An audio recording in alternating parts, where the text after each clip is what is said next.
Hey guys, Josh here and welcome back to Rune Factory 5, and this is part 2 of my farming guide.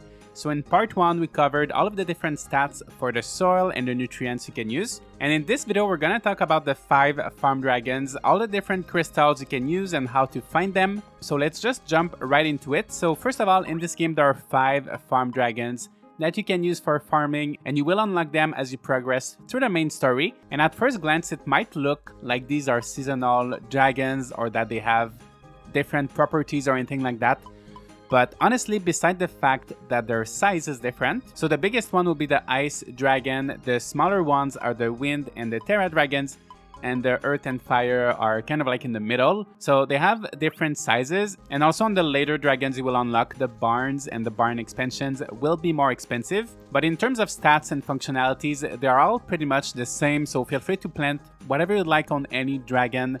There's no big difference. So you probably know that you can actually feed your dragon if you come over here. You just press A, and then you're gonna get an option to feed them crystals. So we've got Gaia Crystal, Ignis, Glacies, Ventus, and Terra. And the first thing I would like to talk about is really just covering the basics and see where you can actually find all of these crystals. So the easiest way to get crystals at the beginning of the game will be by getting crystal fragments from monsters by using your spell seal. So if you lock on a monster with your right thumbstick and then you press ZL, you'll be able to use your spell seal and get a random item from a monster. So for example, the monster in Furrow's Woodlands, most of them have a chance of giving Gaia Crystal fragments. So you just gotta keep trying. So I just got one right now. And each monster can only give you one item once, so if you want to farm crystals and get a lot, I would recommend just walking away until the monsters disappear. And then after they're disappeared, you can just go back and get more crystals. So the only thing to keep in mind is that each monster will always give the same type of crystals. So for example, these woolies will always give Gaia Crystal fragments. So what I would like to do is just show you the different areas, the easiest places you can go to find all of the different crystal fragments. So as I said, most monsters in Furrow's Woodlands will give you the Gaia Crystal fragments, so these are not going to be a problem. As for the Ignis Crystal fragments, you can go around the Kelv lava caves, and a lot of the monsters here, especially the fire monsters, will give you the Ignis Crystal fragments. So let's just try to get one just to show you. So sometimes you just gotta keep persevering. I'm not being very lucky. Okay, so I just got one right now. And as for the Glacies Crystal fragments, you can just come around Yumina Lake and you can get it very easily from these penguins right here. And it's very easy because there are so many of these penguins, so you can just get a lot in one time, and then you can just go inside the caves and come back. And just watch out for your RP, because RP actually decreases pretty quickly when you use your spell seal. Next, the Ventus Crystal fragments is where things start to get a little bit tricky. You will start seeing them in the Belfa ruins in the depths, so B4 or B5, so you're gonna go back to these ruins pretty late in game. And you can also find them in the dungeons after this, but that's the first place you'll be able to encounter the Ventus Crystal fragments. And you can get them from these Molgwyn right here, so just like this. So I got one right here. Let's try to get one more like this. So that's pretty much the first place you'll be able to find them. And lastly, we have the Terra Crystal fragments, and these one you'll find even later in game. So you'll be able to get them in the Seed Floating Fortress. So you just have to go on the first floor, and some of the enemies will be giving them. So you can get them from these wolves right here. So I got one right here. My inventory is full right now because I have lots of crystals. So you can get these in this Seed Floating Fortress. So that's how you can get the 5 different crystal fragments. So once you've collected at least 5 crystal fragments, you can come to the Crystalabra, and Heinz will be able to fuse 5 crystal fragments into one whole crystal. One thing to keep in mind is that after Lucas moves into Rigbart, Heinz will only be there from about 3 PM, but if he's there, he's gonna be able to fuse the crystal fragments for you. However, if you have quite a bit of money and you've upgraded the Crystalabra at least once, you're gonna be able to directly buy whole crystals. So it doesn't matter, you can speak with Lucas or with Heinz, and you'll be able to buy the crystals for 50,000 each. Sometimes you'll have discounts, so right now they're 10% off, so I can buy them for 45,000. So I would recommend doing that if you have a lot of money instead of going out and gathering the fragments, which can be very time consuming. And sometimes if you're lucky, you will see some whole crystal fragments in the wild. And in order to catch them, you just need to charge your spell seal, and then you just aim at the crystal and you'll be able to get it.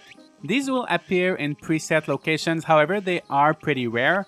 I will be putting a link in the description to some website with a map so you can see where the different crystals are. But once again, that's not the best way to get crystals. You're gonna get them once in a while, but they're still pretty rare. Okay, so now that we have our crystals, let's talk about what they do. And we're going to be talking about the stats. So if you're confused about all of the soil stats in Rune Factory 5, I would recommend watching part 1 of this farming guide so you understand what all of these numbers are, because I will not explain them into details in this video. So we're going to start with the Gaia Crystals. So to feed Gaia Crystals to your farm dragon, you will need 3 crystals. And these will replenish the health of the soil up to the base health level. So as I said in part 1 of this guide, the base health is determined by the overall soil level.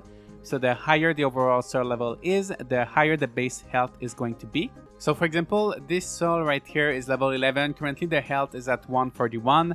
However, the base health for a level 11 soil should be 192. So it should go back to 192. And let's take another little plot, for example. So right here, the soil is level 3. Health is currently at 67. However, the base for level 3 soil should be 96. So the health here should go back to 96. So let's try that and feed some Gaia Crystals to our dragon. So as I said, it takes 3 crystals. And as you can see right here, the health is back at 192.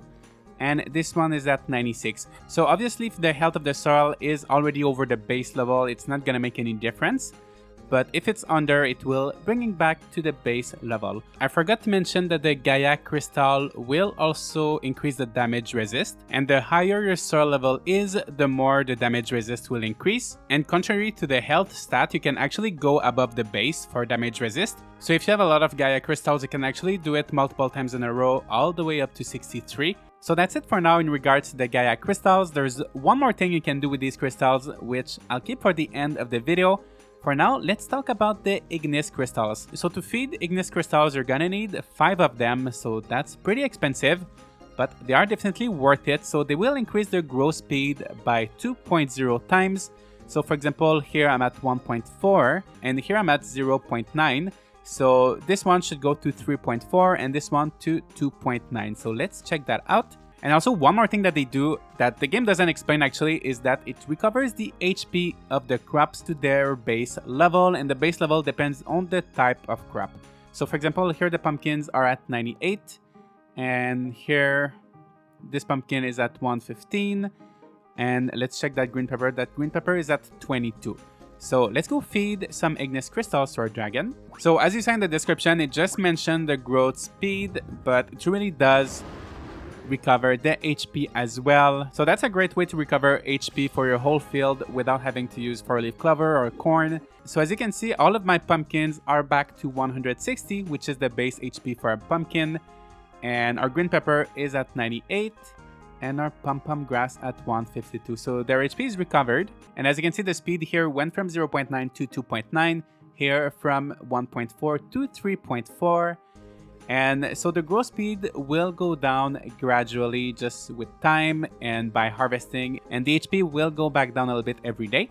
But that's pretty much it for the Ignis Crystal. And it's getting dark, so let's continue this lesson tomorrow. Alright, so it's now the next day, and we're gonna talk about the Glacies Crystal. And this one is really straightforward, and it's also the cheapest one to use.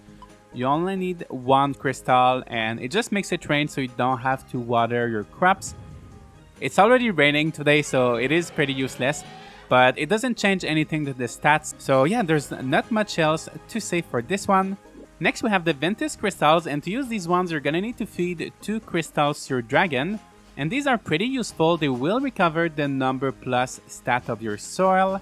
And one thing that's interesting to note is that usually the base number plus stat is determined by the number level. However, when you use the crystal, it will recover based on your overall soil level. So the higher your overall soil level is, the higher the number plus stat that you're gonna get from the crystal will be.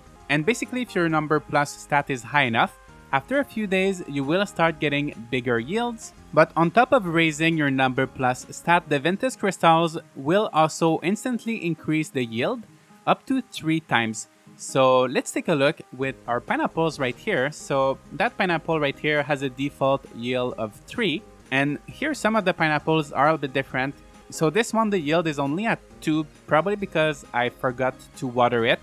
So I could use actually 4 crystals on this one to bring it back to 3, and then 4, 5, 6.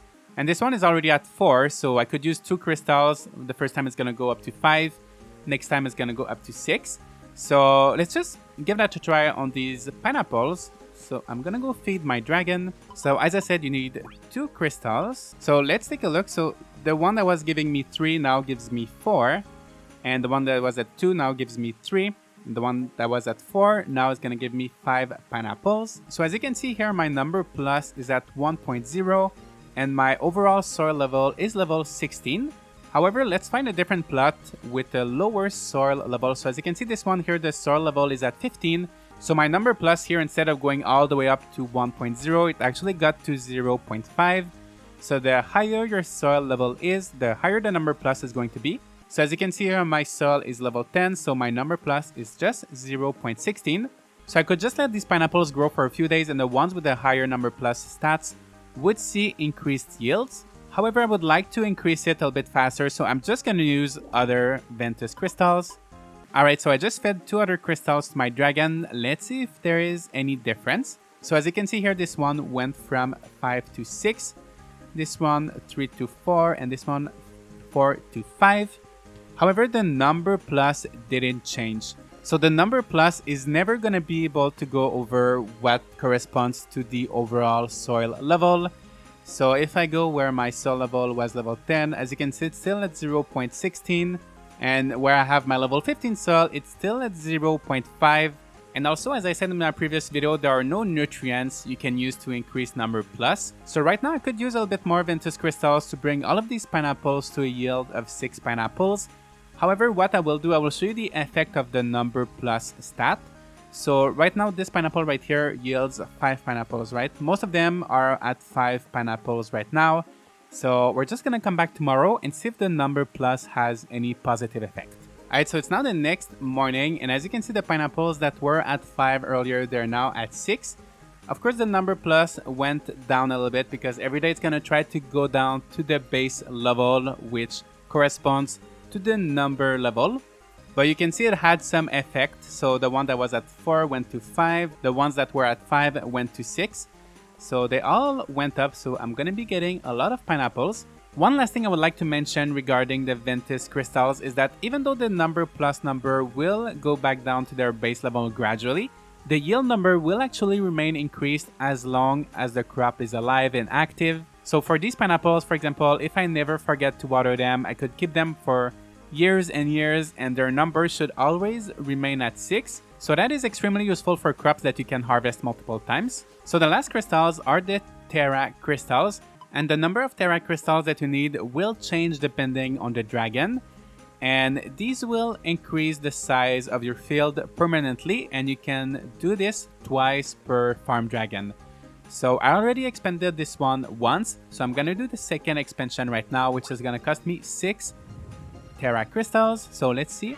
And as you can see, this gave me 2 brand new rows. So there's 1 row of plots on this side and 1 on this side. So you can do this twice per farm dragon. So before we end this video, I would like to talk quickly about Orbs and Runeys. So sometimes when you harvest crops, you're gonna get a chance of seeing orbs like these, and this one will level up one of your skills. So it has to be a skill that you've already learned, but it's gonna give you a level. So for example, now I got 1 level for axe and hammer. So these actually make farming very good for leveling up all of your different skills. And sometimes, a little bit more rarely, but sometimes you will find these Runeys. And if you touch these, they will actually increase your stats. So every Rune can either give you 3 HP, and that's permanent, or they can also give you 1 strength, 1 vitality, or 1 intelligence.